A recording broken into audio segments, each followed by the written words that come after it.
Yo les gars, c'est votre Blacky, j'espère que vous allez bien. Nouvelle semaine, nouvelle actualité. Je vais vous présenter les dernières news qui sont tombées ce week-end concernant la Russie et l'Ukraine. Donc sans plus tarder, let's go pour les news. Il y a un post de Chief Keef qui fait le tour des réseaux en ce moment. Il a mis en légende de son post en route pour l'Ukraine. Il y a aussi l'artiste Nicki Minaj qui s'est exprimé à propos du conflit. À toutes les mères qui fuient leur pays, je ne peux pas imaginer à quel point vous devez vous sentir seul. Dieu, aidez-les.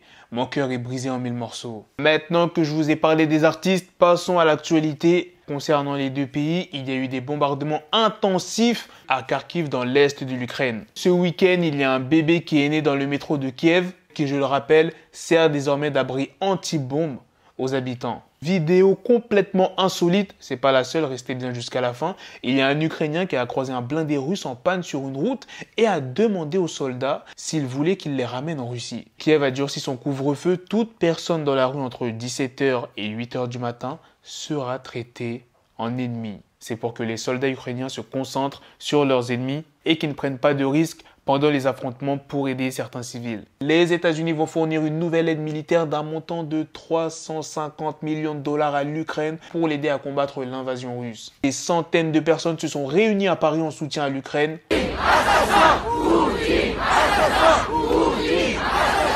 La Corée du Nord a tiré un projectile non identifié en mer du Japon. Pour l'instant, on n'a pas trop d'informations à ce sujet. 368 000 réfugiés ont fui l'Ukraine depuis le début de l'invasion russe et ça continue jusqu'à présent à augmenter selon le Haut Commissariat aux réfugiés. Vladimir Poutine a annoncé mettre en état d'alerte la force de dissuasion nucléaire russe. Éric Zemmour demande à Emmanuel Macron d'envoyer Nicolas Sarkozy et Hubert Védrine à Kiev et Moscou en tant qu'émissaire de la France pour la paix pour obtenir un cessez-le-feu et le début des négociations. Et la deuxième vidéo, mais complètement insolite, ça n'a rien à voir avec la première vidéo que je vous ai montrée tout à l'heure. Il y a un civil ukrainien qui a retiré une mine russe placée sur un pont à main nue à Berdiansk. C'est enfin arrivé, l'Union européenne ferme complètement son espace aérien à la Russie. La ville de Kiev est désormais encerclée par l'armée russe, plus aucune évacuation de civils n'est possible, c'est ce que le maire a dit. Troisième vidéo insolite de cette vidéo,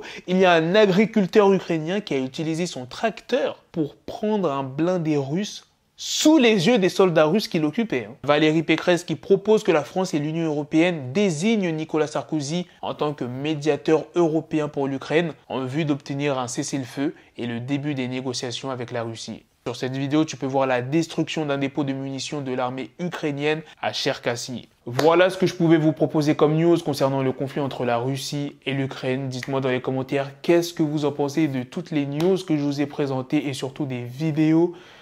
Waouh, celui qui m'a vraiment impressionné, c'est le civil ukrainien avec la mine. Bref, sur ce, on se donne rendez-vous très prochainement pour d'autres vidéos news. Prenez soin de vous, la famille. Peace!